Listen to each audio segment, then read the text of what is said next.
एक बार हस्तिनापुर नरेश दुष्यंत आखेट खेलने वन में गए। जिस वन में वे शिकार के लिए गए थे उसी वन में कण्व ऋषि का आश्रम था। कण्व ऋषि के दर्शन करने के लिए महाराज दुष्यंत उनके आश्रम पहुंच गए। पुकार लगाने पर एक अति लावण्यमय कन्या ने आश्रम से निकलकर कहा, हे राजन, महर्षि तो तीर्थ यात्रा पर गए हैं, किंतु आपका इस आश्रम में स्वागत है। उस कन्या को देखकर महाराज दुष्यंत ने पूछा, बालिके, आप कौन है? बालिका ने कहा, मेरा नाम शकुंतला है और मैं कण्व ऋषि की पुत्री हूँ। उस कन्या की बात सुनकर महाराज दुष्यंत आश्चर्यचकित होकर बोले, महर्षि तो आजन्म ब्रह्मचारी है, फिर आप उनकी पुत्री कैसे हुई? उनके प्रश्न के उत्तर में शकुंतला ने कहा, वास्तव में मेरे माता पिता मेनका और विश्वामित्र है। मेरी माता ने मेरे जन्म होते ही मुझे वन में छोड़ दिया था।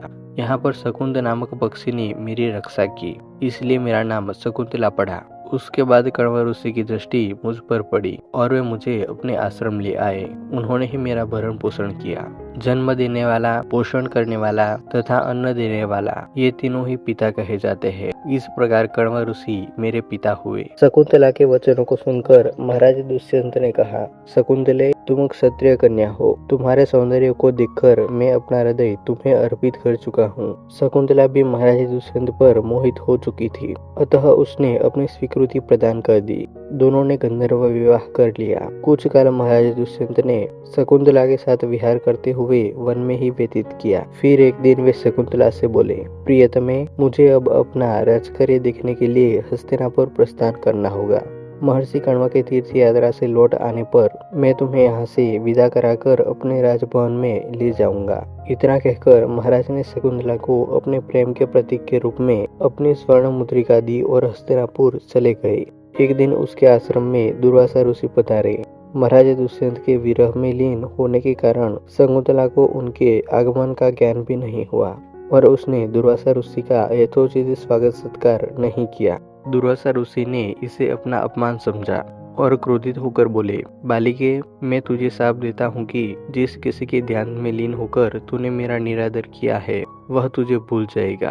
दुर्वासा ऋषि के शाप को सुनकर शकुंतला का ध्यान टूटा और वह उनके चरणों में गिरकर क्षमा प्रार्थना करने लगी। शकुंतला के क्षमा प्रार्थना से द्रवित होकर दुर्वासा ऋषि ने कहा, अच्छा, यदि तेरे पास उनका कोई प्रेम चिन्ह होगा तो उस चिन्ह को देख उसे तेरी स्मृति हो आएगी। महाराज दुष्यंत के सहवास से शकुंतला गर्भवती हो गई थी। कुछ काल पश्चात कण्व ऋषि तीर्थ यात्रा से लौटे। तब शकुंतला ने उन्हें महाराज दुष्यंत के साथ अपने गंधर्व विवाह के विषय में बताया।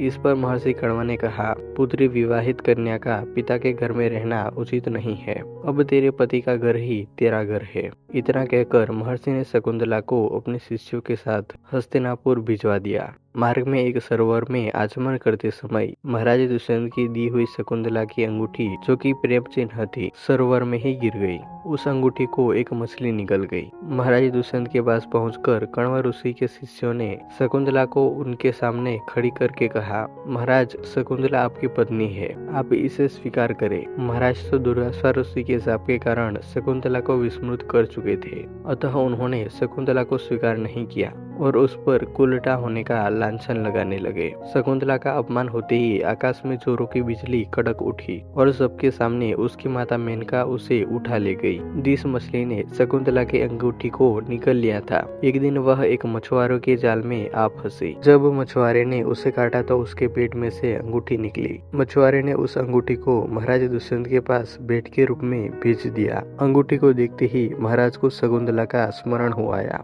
और वे अपने कृत्य पर पश्चाताप करने लगे। महाराज ने शकुंतला को बहुत ढूंढवाया, किंतु उसका पता नहीं चलाया। कुछ दिनों के बाद देवराज इंद्र का निमंत्रण पाकर देवासुर संग्राम में उनकी सहायता करने के लिए महाराज दुष्यंत इंद्र की नगरी अमरावती गए। संग्राम में विजय प्राप्त करने के पश्चात जब वे आकाश मार्ग से हस्तिनापुर लौट रहे थे तो मार्ग में उन्हें कश्यप ऋषि का आश्रम दृष्टिगत हुआ। उनके दर्शनों के लिए वे वहां रुक गए। आश्रम में एक सुंदर बालक एक भयंकर सिंह के साथ खेल रहा था। मेनका ने शकुंतला को कश्यप ऋषि के पास लाकर छोड़ा था तथा वह बालक शकुंतला का ही पुत्र था। उस बालक को देखकर महाराज के हृदय में प्रेम की भावना उमड़ पड़ी। वे उसे गोद में उठाने के लिए आगे बढ़े तो शकुंतला की सखी चिल्ला उठी, हे भद्र पुरुष, आप इस बालक को न छुए, अन्यथा उसकी भुजा में बंधा काला डोरा सांप बनकर आपको डस लेगा। यह सुनकर भी दुष्यंत स्वयं को रोक न सके और बालक को अपने गोद में उठा लिया। अब सखी ने आश्चर्य से देखा कि बालक के भुजा में बंधा काला गंडा पृथ्वी पर गिर गया है। सखी को ज्ञात था कि बालक को जब कभी भी उसका पति अपने गोद में लेगा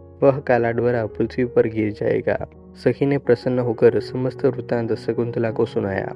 शकुंतला महाराज दुष्यंत के पास आई। महाराजा ने शकुंतला को पहचान लिया। उन्होंने अपने कृत्य के लिए शकुंतला से क्षमा प्रार्थना किया और कश्यप ऋषि की आज्ञा लेकर उसे अपने पुत्र सहित अपने साथ हस्तिनापुर ले आए। महाराज दुष्यंत और शकुंतला के उस पुत्र का नाम भरत था। बाद में वे भरत महान प्रतापी सम्राट बने और उन्हीं के नाम पर हमारे देश का नाम भारतवर्ष हुआ। कहानी अच्छी लगी हो तो ऐसी ही और कहानियों के लिए वीडियो को लाइक, कमेंट और शेयर कर दीजिएगा और चैनल को अभी तक सब्सक्राइब नहीं किया हो तो सब्सक्राइब कर लीजिएगा। मिलते हैं और एक वीडियो में। जय हिंद, वंदे मातरम।